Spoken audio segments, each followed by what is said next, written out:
lidi, takže teď si zadáme GPT na nějaký vtipy. Pak máme přečtem a snad se zasmějem, protože to budou nějaký p***oviny, který snad existují. GPT. Fajný kill. Zajmi pozu. Jinou pozu. Druhý palec. Je. Vždycky na jiný téma, hoši, jo, takže první bude normální, další budou ži. Bojím se, co se může stát, kámo. Tak začne jenom jako říká, jo. No kámo. Řekni mi 5 random vtipů vždy na jiné téma. Koko. Daj do pí. Cože? Ne, Jasně, koko. Pokémon.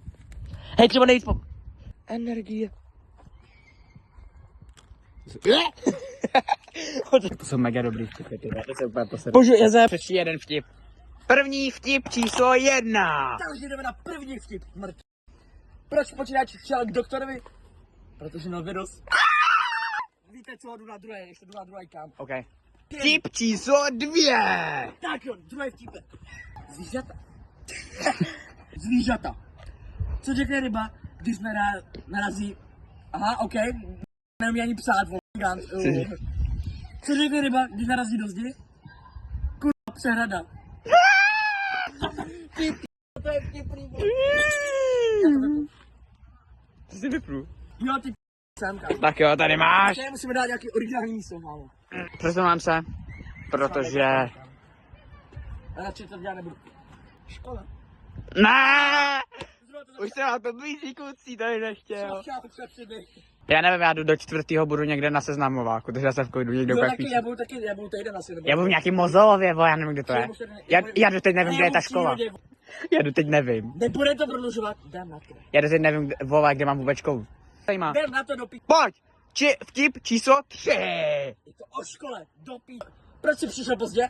Já. Protože na co bylo škola, zpomalte. To bylo tak, ty pičo. Což je teda zbytek vtipu, nebo? Pojď, vole. Jdeme na vtipy, takže...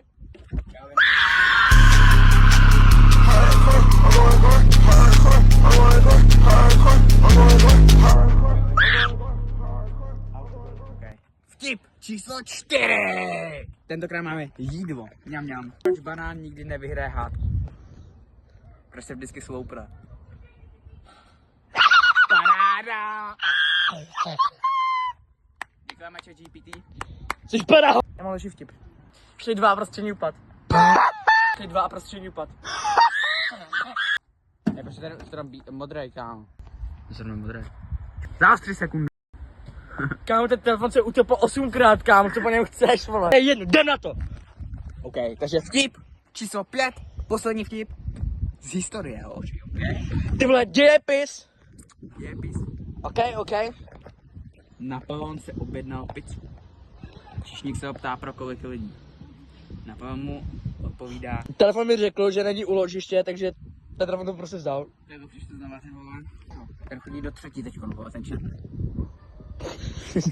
Jak se kouká do 5! Wow! Historie, čert. Napoleon si objednal pizzu. Řekl jsem to dobře. Číšník se ho ptá, pro kolik lidí. A Napoleon mu odpovídá, pro celou Evropu.